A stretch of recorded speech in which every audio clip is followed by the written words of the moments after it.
शुक्ल पक्ष नौमी तिथि, जिसको कि हम आंवला नौमी से जानते हैं। आंवला नौमी के दिन आंवले के पूजन का बड़ा विशेष महत्व है। कहा कि आंवले की प्रतिमा, उसका पूजन अर्चन, आज संयोग ऐसा बन गया कि रविवार भी है, तो रविवार के दिन कहा कि आंवले तोड़ते भी नहीं। तो हमारी कोशिश ये होगी कि हम आंवले की पूजा करें, परिक्रमा करें, लेकिन हमारे हाथ से कोई पत्ता, कोई उसका कोई दाना टूटे ना, इस भाव से करना। क्षमता के साथ, ये नहीं कि कोई सूत लगा के कोई खींच रहा है, कोई प्रेम के साथ, है ना। तो कल हम लोगों ने कथा को विराम दिया था। संवाद चल रहा है भगवान नारद जी का और पृथ्वी जी का,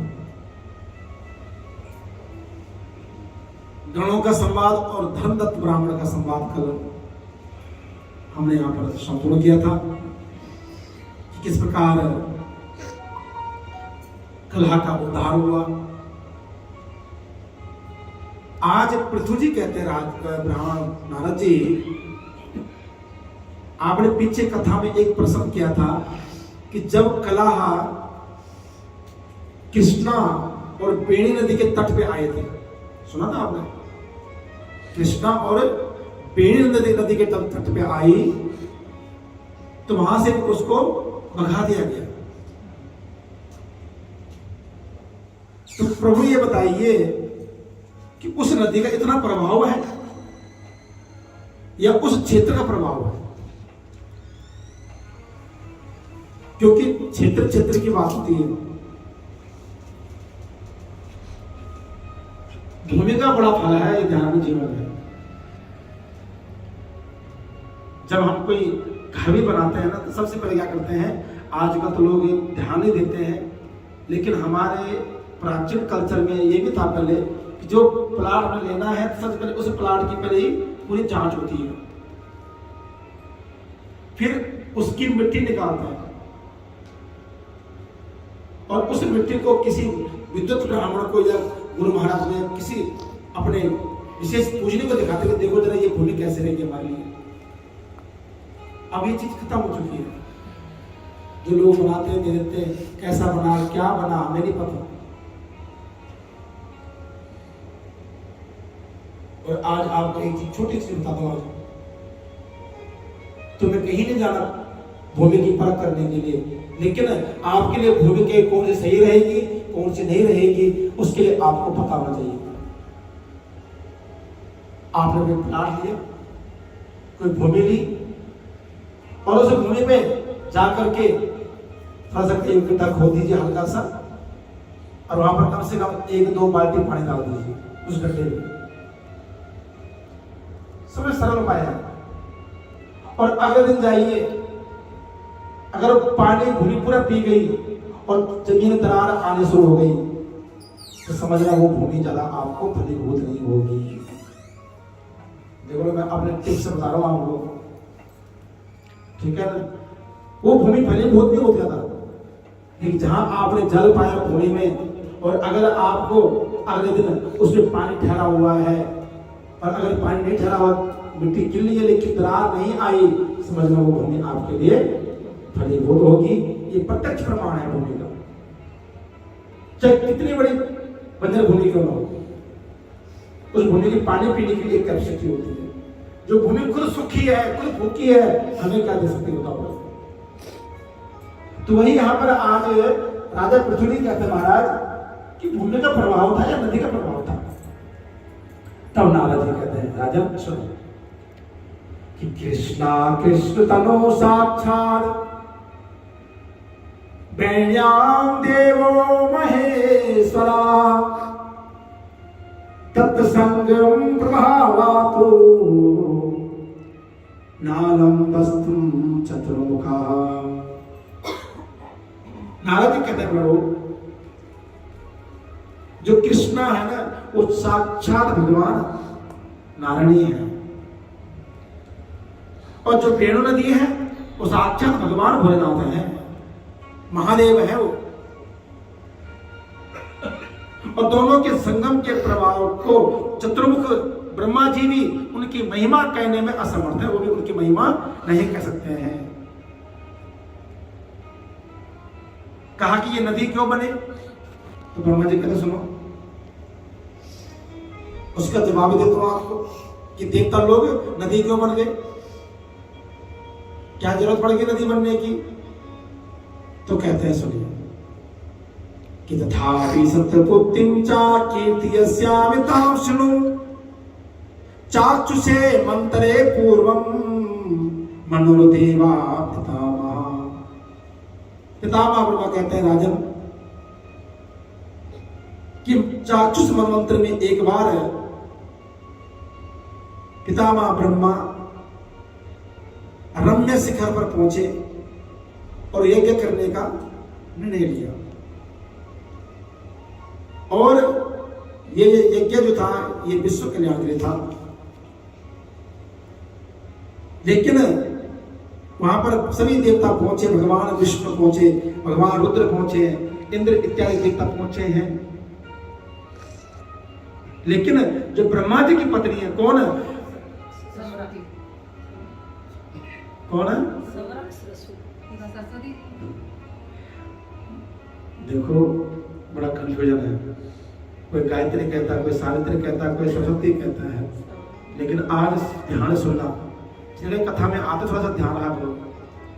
स्वरा देवी, स्वरा कहते हैं सरस्वती को, जो स्वरों की देवी है, ठीक है जी। क्योंकि वैसे तो मां भगवती गायत्री भी है, लेकिन ये सावित्री कैसी बनी वो भी सुन लीजिए। तो कहा कि आज सभी देवता पहुंचे, लेकिन स्वरा देवी आने में थोड़ा विलंब हो गया। बुलावा भेजा, लेकिन कहा कि देवी जब कोई यज्ञ होता है, अनुष्ठान होता है, कोई घर कोई फंक्शन हो, कोई आयोजन किया हो, तो वहां पर थोड़ा सा श्रृंगार तो बनता ही है, लेकिन थोड़ा सा उनको विलंब हो गया। इधर मुहूर्त निकला जा रहा था, लेकिन ऋषि ब्राह्मण और भगवान विष्णु कहते हैं ब्रह्मा जी स्वरा देवी को आने में भी विलंब है, उनको काफी समय से बुला रहे हैं, लेकिन वो अभी धीरे धीरे आ रहे हैं, इसलिए इस पुण्य कर्म में विलंब नहीं होना चाहिए। जो कोई भी कार्य हो उसका एक शुभ मुहूर्त, शुभ लगन होता है। नारद जी कहते हैं कि राजा भगवान विष्णु ने भी ये सलाह दी कि भैया आप ऐसा करो, गायत्री को बिठा दीजिए साथ में, कि पहली पत्नी आपकी स्वरा है, और ये वादा रखना किसी की 10 पत्नी क्यों ना हो, चाहे कितना प्रेमी क्यों ना हो, लेकिन धर्म कर्म के अधिकारी पहली पत्नी नहीं होती है, चाहे कितनी खराब क्यों ना हो। प्रमाण है शास्त्र का, क्योंकि फर्स्ट हैंड वही है, वो सब सेकेंड हैंड वाली है। जो फर्स्ट में आती है धर्म कर्म में वही बैठती है, पूजा पाठ, ये आर्य विधान है हमारे शास्त्रों में। तो कहा कि आप गायत्री देवी को बिठा दीजिए। जब गायत्री देवी को बिठाया, इधर यज्ञ शुभारंभ होने लगा। इतने में क्या हो गया, स्वरा देवी का भी आगमन हो गया। कि ततस्तां दीक्षितां दृष्ट्वा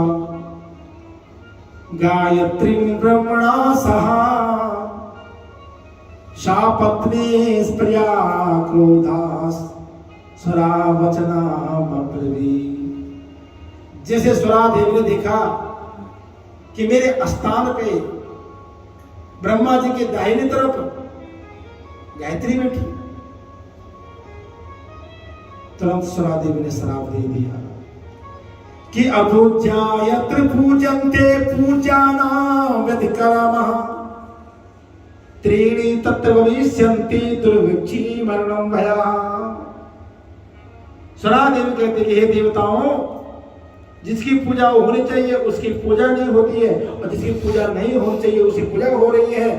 ये जो है ऐसी जगह पर क्या होता है, दुर्भिक्ष मरण स्थान बन जाते हैं, वहां पर संकट आना शुरू हो जाते हैं। ध्यान रखना, जिस स्थान पे कोई विद्युत ब्राह्मण है, संत है, उनका पूजन नहीं हो रहा है लेकिन आडंबर की पूजा हो रही हो, तो वो स्थान ज्यादा देर नहीं चलता है। इसलिए कहा कि मैं पूजनीय थी, यहाँ पर मेरा अधिकार था, लेकिन मुझे छोड़ दिया गया और किसी और की पूजा करने लगी। इसलिए आज मैं तुम्हें श्राप देती हूं। ये न दक्षिण भागे उपविष्टा मदासने तस्मालोके तादृशम गुप्त रूपा तो निगमनः। कहा कि ये दहना स्थान मेरा था। अच्छा ये बताओ, पूजन पाठ में पत्नी कहां बैठती है? बाएं तरफ वाले कितने हाथ करना एक बार, अरे उठा हो कोई सम्मान अपने उठाइए। और दाहिनी तरफ, हाँ वेरी गुड। अब सुनिए ध्यान से, कहा कि एक स्त्री के कई रूप होते हैं, हमें अपनी पोजीशन पता ही नहीं है, फिर क्या करोगे हैं? ऐसा नाली गड़बड़ हो गया तो बोलो राधे राधे। हमें अब जगह पता होना चाहिए कि हमें कहाँ बैठना पूजा में। तो कहा कि पूजन में, पाठ कर्म कांड में, धार्मिक अनुष्ठान में आप सदैव दाहिनी तरफ बैठना है। कहा कि वो स्त्री अगर भोजन बना रही है, खाना परोस रही है, तो साक्षात अन्नपूर्णा स्वरूप है। साथ ही कहा कि अगर पूजन पाठ में बैठी है तो वो आपकी पत्नी नहीं है, साक्षात लक्ष्मी मानी गई है। लक्ष्मी हमेशा दाहिनी तरफ बैठती है, बाएं तरफ। कहा कहीं बार आप ज्ञान दे रही है तो आप गुरु के रूप में है। कहा कि शयन कक्ष में वो वैसे के रूप में मानी गई है। और जब आप कई यज्ञ में, अनुष्ठान में आशीर्वाद लो, ब्राह्मण के पैर धोने हैं, संतों के पैर धोने हैं, प्रभु सेवा करनी हो, और आशीर्वाद और अभिषेक में आपको बाएं तरफ बैठना चाहिए। ये ध्यान रखना। आज होगा पंडित जी को बोले लोना पड़े और आगे औरों को संस्कार दीजिए, बेटा बहु बच्चों को। तो वही कहते हैं कि तुम जो है मेरे स्थान में बैठ रही है, जाओ मैं तुम्हें जो है श्राप देती हूं, तुम गुप्त नदियां बन जाओ। गायत्री को श्राप दे दिया कि तुम गुप्त नदी बन जाओ। नदी तो बनोगी लेकिन गुप्त, कोई तुम्हें देखेगा नहीं, ऐसा लोग कर दिया। कहा कि मेरे आसन पर छोटी होने के बाद भी तुम बैठी हो, मेरा अधिकार आपने ले लिया, इसलिए तुम जड़ीभूत होकर के नदी बन जाओगी और वह नदी बहेगी। इधर जो है देवी श्राप दे रही थी, तब तक जो है नारद जी कहते राजन, यहां गायत्री देवी बोल पड़ी कि तव भ्रता था ब्रह्मा ममापे साता खलु वृथा शाप त्वया दत्तो भवत्वम अपि निग्नमा। गायत्री कहती कि हे ब्रह्मा, जैसे तेरे पति हैं वैसे मेरे ही पति है, तुम भी इनकी पत्नी मैं भी हूं, लेकिन तूने मेरे को जो है व्यर्थ का श्राप दिया है।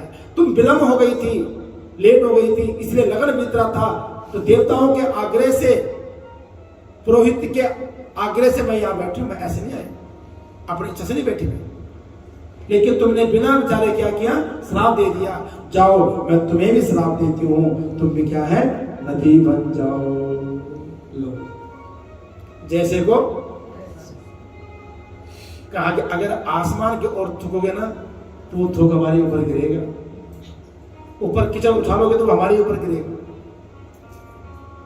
कि ऐसी वाणी बोलिए मन का आपा खोल, और उनको शीतल करे आप भी शीतल हो।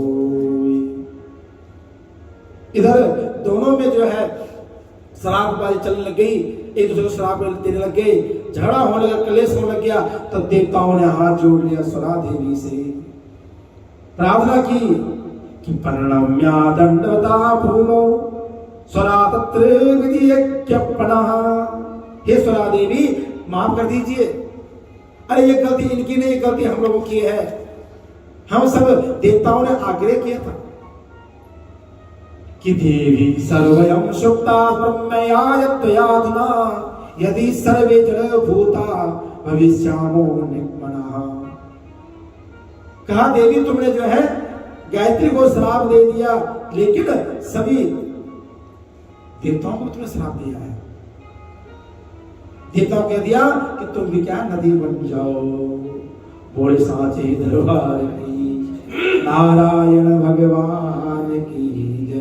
कहा कि अगर सारे देवता नदी बन जाएंगे तो ये संसार क्या हो गया, डूब जाएगा, प्राणीहीन हो जाएगा, हर जगह पानी पानी होगा। लेकिन करें क्या, अब शराब तो शराब है, एक बार जो वरदान दे दिया वो तो वापस नहीं हो सकता। इसलिए बिना विचारे जो करे सो पाछे। शब्द ऐसे बोलिए, पर तोलिए, अजमाइए, फिर बोलिए। कहा कि धनुष से निकला हुआ बाण उतना आघात नहीं करता है जितना बाण से निकला हुआ तीर आघात करता है। कहा कि शस्त्र का जख्म भर जाता है, लेकिन बाण का क्या हुआ जख्म आघात कभी नहीं भरता, जितना बड़ी कोशिश कर लीजिए आप। आज स्वरा देवी ने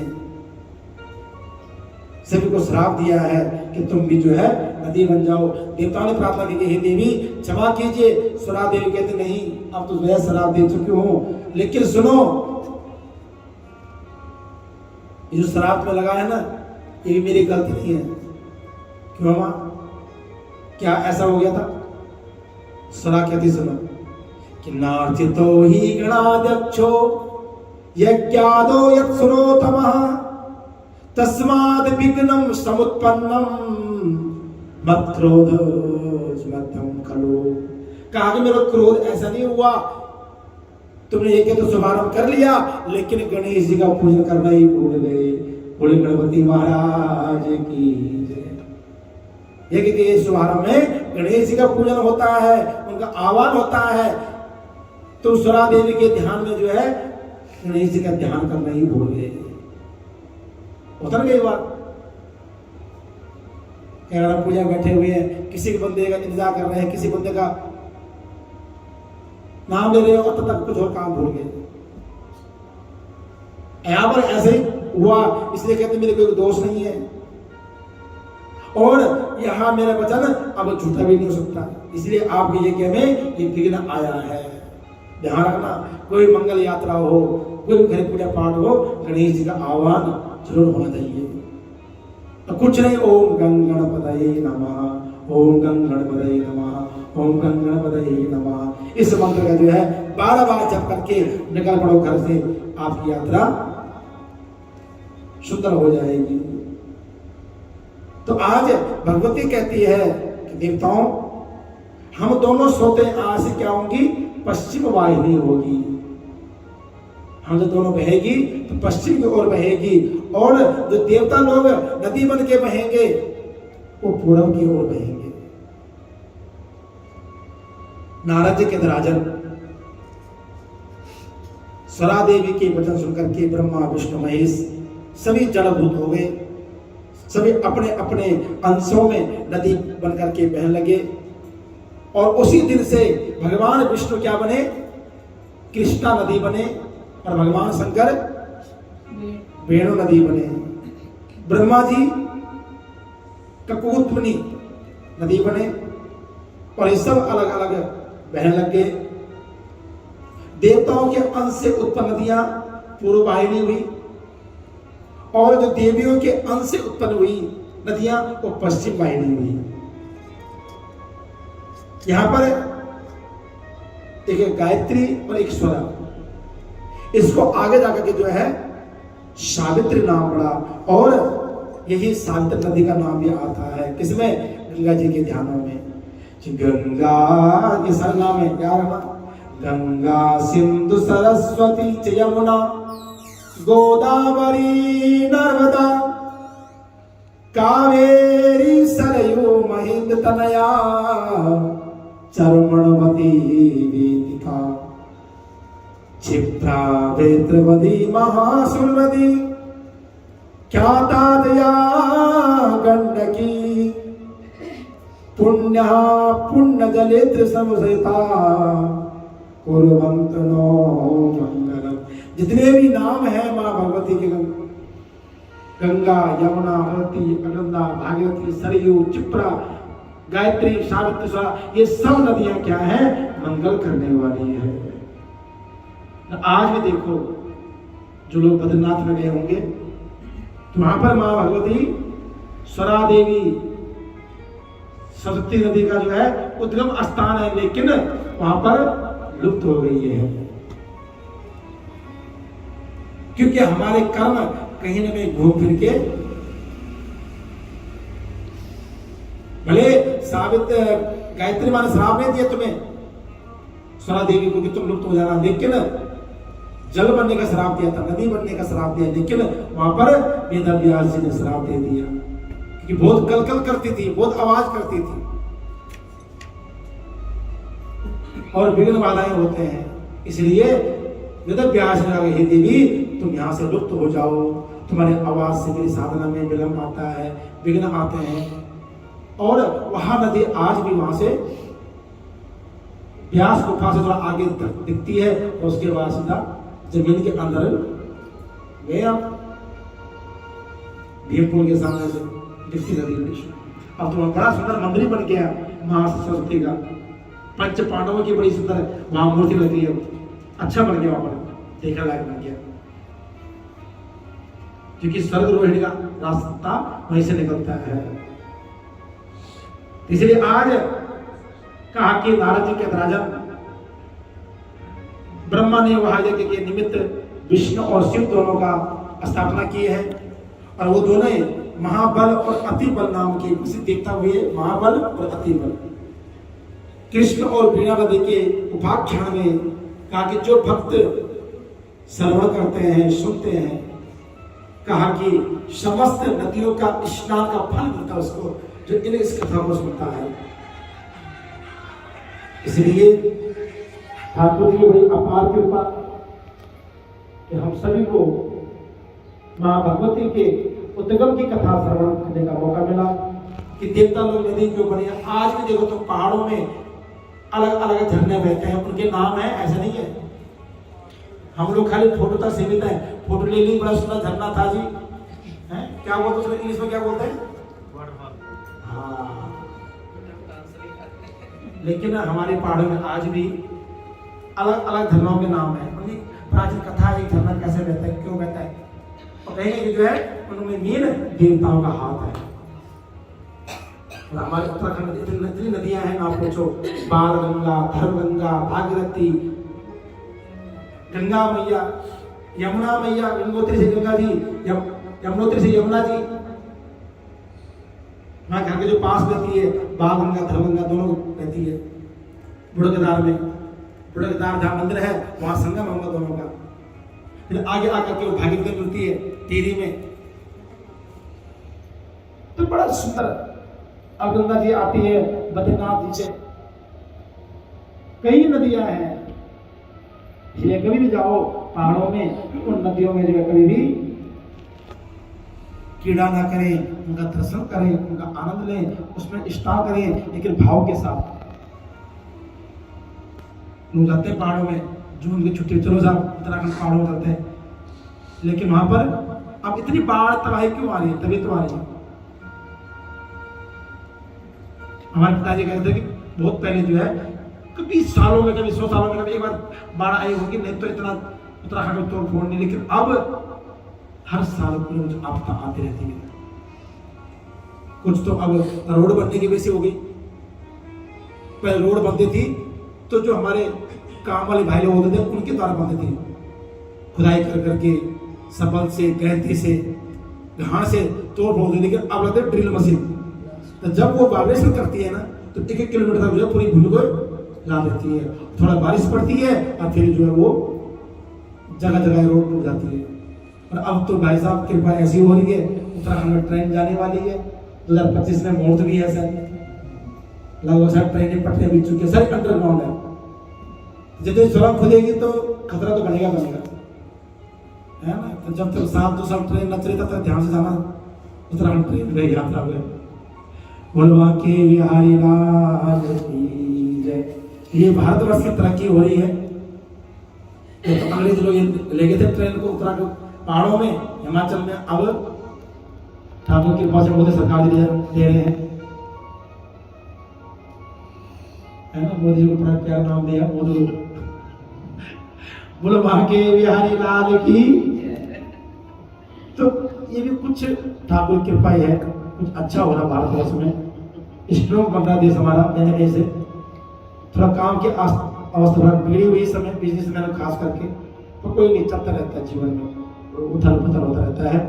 तो आज कथा को यही विराम देंगे, क्योंकि यहाँ पर आज ज्यादा लंबा नहीं खींचूंगा, क्योंकि सभी ने जाना है। तो हमारी ये शुभकामनाएं हैं कि आज आवन नवमी पे आप अपने भाव के साथ,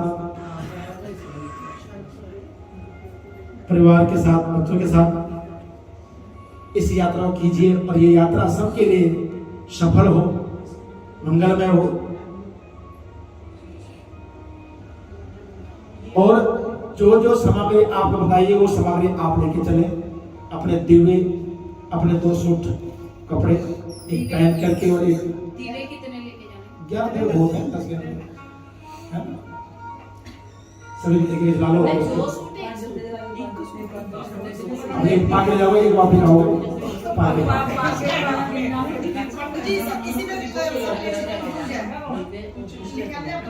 कोई बात नहीं।